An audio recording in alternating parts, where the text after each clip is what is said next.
Jesus is now establishing his throne on the outside of the temple. Why? Because the temple is going to be demolished. Why? Because Jesus' throne lasts forever. It is so important to realize that he didn't just sit on a hill. What Jesus was doing was he was actively stepping into his destiny. He is king. He is on his throne. He is Moshe. He's not just sitting on a hill. What Jesus is not doing is just sitting idly by. You see, we should not pray. We should not waste precious short time. People's eternal souls are at stake. We can't have a sense of entitlement where I got my insurance, I'm going to heaven. I don't know about y'all.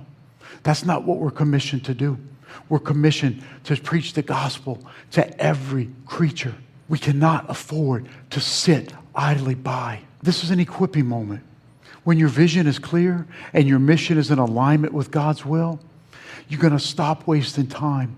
You're going to stop explaining yourself to people. You're going to stop redoing and doubting the path that God set you on. You're going to stop wondering and worrying, oh, was that God or was that the devil? When you're in the word of the Lord and you got the peace of the Lord and it aligns with the scripture of the Lord, you know 100% that that's of the Lord.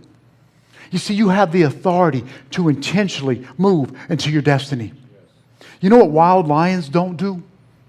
They don't sit and wait for some zookeeper to snap a whip and throw a piece of meat in their mouth.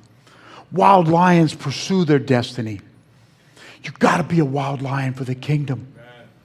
Now, in discipleship last Monday with one of my brothers, and he was like, that's wild.